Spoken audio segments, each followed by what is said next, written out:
무엇보다 물어보면 그럴문이에요. 그래. 그럼 인문지문이 그럴문으로 해석이 되니? 이거는 물결 문이라고 하는 의미가 있어. 사람의 문이라는 뜻이야. 인간의 물결이라는 뜻이야. 인간이 물결이 있다는 얘기인데 우리 이런 말 많이 쓰지. 너랑 나랑은 결이 좀 달라 이러잖아. 그지? 사람들 사이에서 그러니까 인간 사회에서 인간이라고 하는 어떤 이런 차원으로 볼 때 저마다 가지고 있는 특색도 있지만 보편적인 공통적인 어떤 생각들도 있고 어떤 시기에 따라서 그 시절의 뭐 세상 거기를 반영하는 어떤 신념이나 이론이 있더라는 거야. 어쨌든 그런 것들을 연구하는 건데 결국은 누구 이해하는 건데? 사람. 인문지문. 여기 봐봐. 줄 거놔야지. 인간이 지닌 삶의 근원적인 문제에 관한 탐구를 이야기하는 거야. 인문분이 아니라. 주로 인간이 추구하는 가치나 미에 대한 거 예술. 그러니까 이거야. 결국 인문은 가치관에 대한 이야기를 많이 할 것이다. 그치? 그래서 너네 인문지문이라고 하면 등장하는 인물들이 이렇게 맹자 같은 사람이잖아. 그치? 철학자들 나오고 그러잖아. 이론가가 나오잖아. 그러면 그 사람들이 추구하는 건 결국 그 사람이 어떤 관점을 갖고 있느냐, 가치관이지. 그 사람의 세계관이잖아. 그지? 그러니까 그 가치관을 우리가 이해를 해야 된다는 거야. 그리고 이런 지문 읽을 때 나는 그렇게 생각 안 하는데 라고 하면서 방어적인 이런 태도로 읽으면 하나도 안 읽어줘. 이게 뭐냐면 이렇게 생각하고 이렇게 정리하고 이런 방향으로 쭉 연구했던 사람들이 있었구나.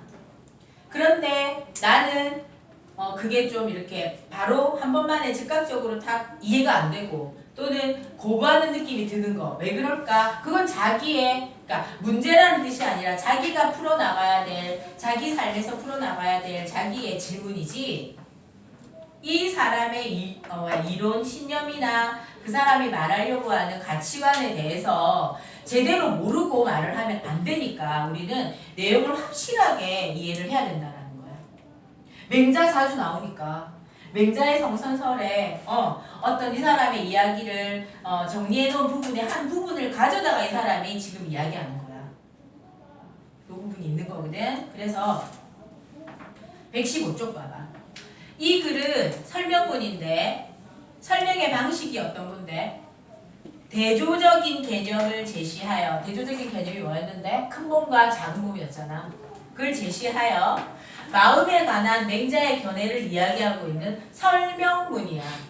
설명문이라는 것도 있지만 주장하는 글도 아니고 우리를 설득하려는 것도 아니고 맹자의 견해, 큰 몸과 작은 몸이라고 개념을 나눠서 말하면서 우리가 어떻게 살아가야 되는지에 대해서 말한 어떤 그런 이론가의 이야기를 우리한테 들려주는 설명문.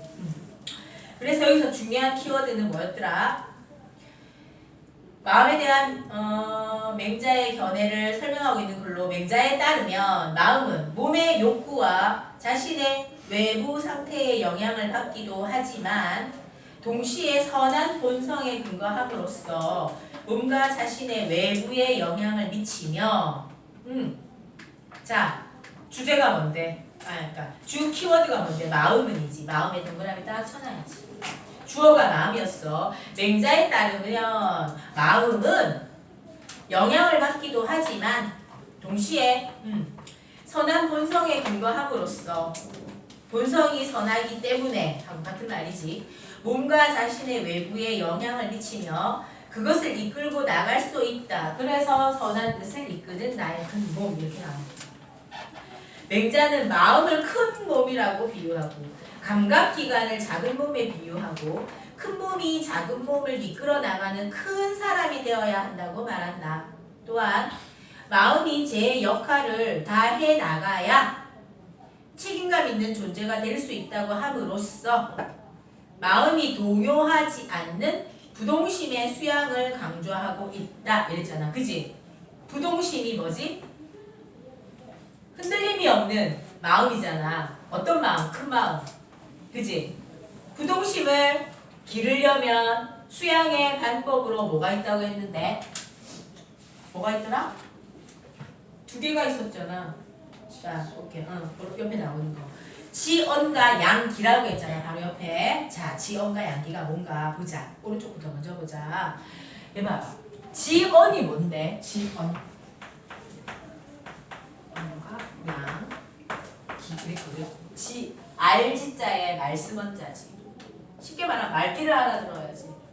그래서 큰 몸을, 그러니까 우리 안에는 큰 몸도 작은 몸도 다 있는데, 우리는 그지? 있는데 작은 몸만 주로 쓰는 사람이 있고 큰 몸을 제대로 쓰는 사람이 있는데, 큰 몸과 작은 몸을 적절하게 잘 운용하지 못하는 사람은 지언도 안 되고 양기도 못하는 사람이란 뜻이야. 우선 그래서 지언이 전제 조건이라고 하는 말은 뭘 이해해야 된다는 건데? 말을 이해해야 된다는 거잖아. 그럼 누구의 말을 이해해야 된다는 뜻인데? 내용에서 누구의 말을 이해해야 된다고 돼 있는데? 누구 말일까? 이 글을 계속 읽으면서 그런 약간 의심이 안 들었어? 말은 마음이 드러난 결과이자 마음에 영향을 줄 수 있는 것이잖아. 그지? 그래서 말을 잘 이해해야 미혹되지 않고 상대방의 말. 자, 우리가 흔들리는 건 우리 안에 있는 이 큰 몸이 아니라 감각적으로 귀에 들리는 거, 내가 좋아하는 것에 미혹되어 가지고 작은 몸이 움직이는 거잖아. 그지? 그럼 그 작은 몸이 움직인다라고 하는 건 거기에서 내가 감각으로 들었던, 감각으로 알았던 어떤 것들에 대해서 내가 뭐 한 건데? 거기에 홀려버렸다는 거지. 그러니까 그 말뜻을 제대로 이해하고 미혹되지 않도록 해야지 내가 큰 몸으로 살아갈 수 있다. 그러니까 이거 되게 중요하잖아. 이 지어는 그러면 얘들아 지적으로 많이 배운 사람한테만 있는 걸까? 약간 그런 뉘앙스가 느껴지지만 지혜도 속하는 걸 거야. 자, 그 다음에 양기 할 때 기가 양자가 뭔데? 이 양자가 무슨 양자인데? 키우다라는 뜻이잖아. 그지? 기를 바르게 키우래. 기를 키운다라는 게 뭔데? 인간의 행동은 마음이 지향하는 바가 아닌 감각적 욕구나 육체적 충동인 기에 의해, 자, 감각적 욕구나 육체적인 충동인 기에 의해 일어날 수도 있으므로 기의 수련도 필요하다 이런 거야.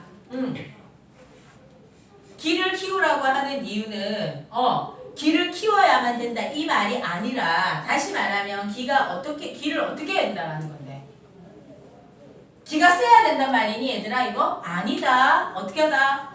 아니 잘 어떻게 수련한다라는 건 뭐지? 어떻게 잘 운용하라는 거지.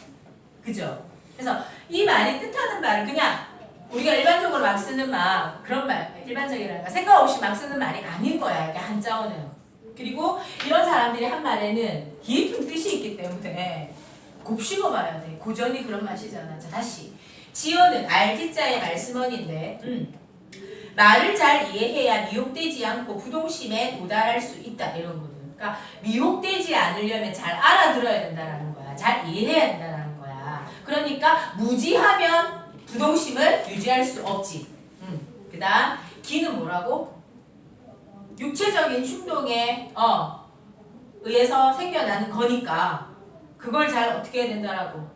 잘 운용할 수 있도록 해야 된다라는 거야. 기를 세게 하자 이 말이 아닌 거야. 양기가 기를 키우자가 아니야. 헷갈리면 안 돼. 어쨌든. 자, 그래서 이 글은 설명문이니까 설명문은 3단 구성이잖아. 머릿말, 본문, 맺은말로 나와 있다. 오케이. 그 다음 왼쪽에 맹자가 말한 부동심의 의미와 맹자가 부동심을 중시한 이유가 뭐다? 부동심은 외부의 힘이나 조건에 흔들림 없이 자신의 길을 가는 것. 다시 말하면 부동심. 그러니까 부동심을 가져야 되는 건 잘 흔들리니까 그런 거잖아. 그럼 잘 흔들리는 건 뭐 때문이라고? 외부의 힘이나 조건에 의해서잖아. 그 외부의 힘이나 조건에 흔들리는 거는 뭔데? 작은 몸이라며. 그지? 그러니까 작은 몸에 흔들리지 않으려면 큰 몸을 제대로 딱 지키고 있으면 딱 받쳐줘서 작은 몸이 거기에 흔들리지 않고 자기의 부동심에 따라 끌려온다 이 말이지. 부동심을 중시한 이유는 인간의 선한 본성을 현실화하는 일을 주관하는 마음이 자 마음이 하는 역할이 뭐다 이렇게 문장을 뒤집어봐. 인간의 선한 본성을 현실화하는 일을 주관하는 애가 마음이다. 그럼 뭐지? 우리 마음에 선한 본성이 다 있다 이 말 아니니? 나한테만 있고 너한테는 없다 아니지. 나한테만 조금 있고 너한테만 많고 이런 게 아니라는 것이지. 누구한테나 있는데. 그래서 사람들의 말이나 감각적 욕구나 육체적인 충동, 기라고 하죠. 같은 여러 가지 요소에 의해 흔들려 선한 본성을 제대로 발현시키지 못하는 경우가 발생할 수 있기 때문이다 이랬거든. 흔들리면. 그래서 제목을 선한 뜻을 이끄는 나의 큰 몸이라고 했다. 그러니까 이 큰 몸은 곧 마음이겠네. 그치? 너네 이런 말 아니? 불교 용어인데.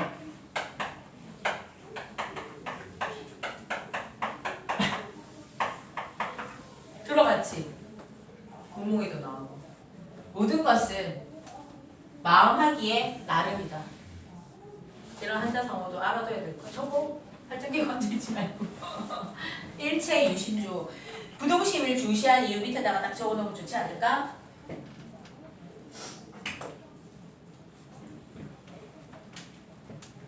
여기까지만 딱 하고 좀 쉬자. 자, 오른쪽. 큰 몸과 작은 몸의 차이와 큰 사람과 작은 사람의 차이.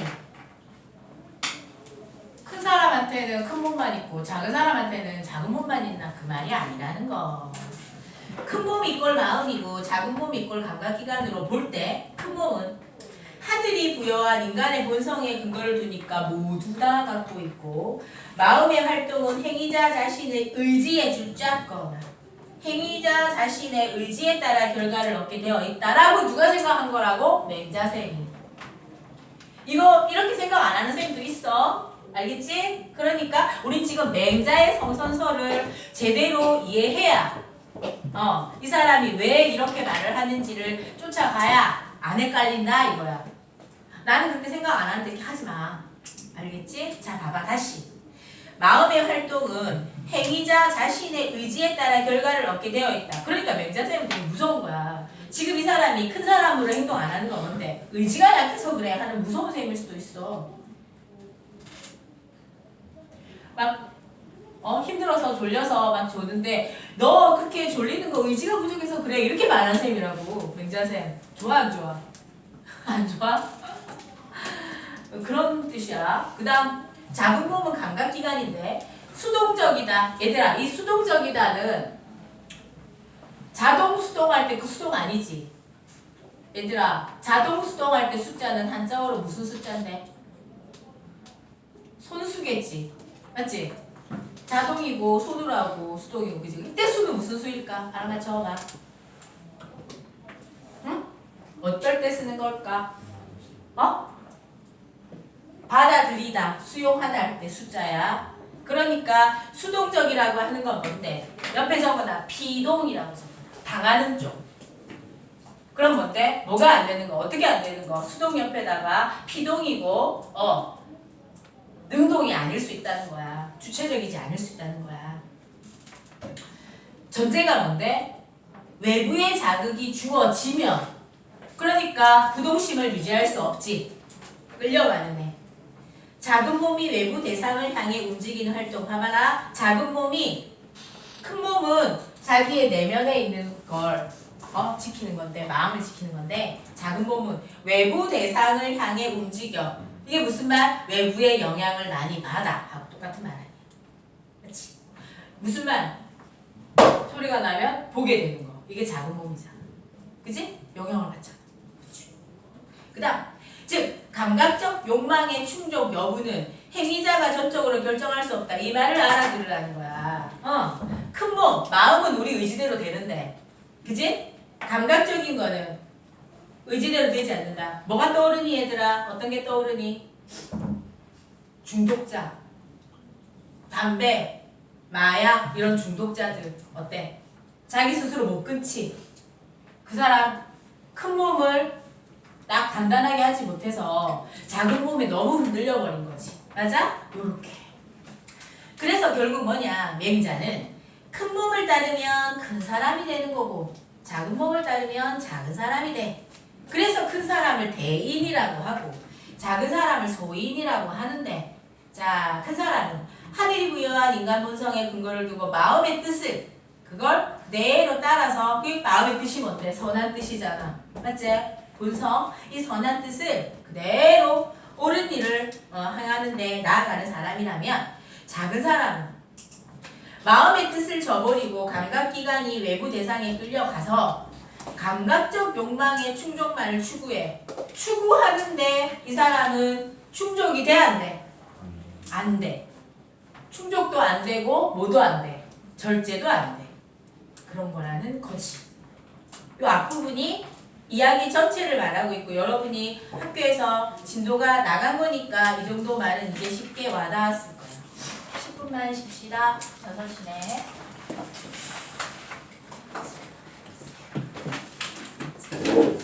그러고 나서 미리 말하지만 오늘 이거 문제, 선생님이 가져온 문제, 어려운 문제도 풀어볼 거야. 학교 진도 나간 거라서. 오늘은 안 꺼졌지.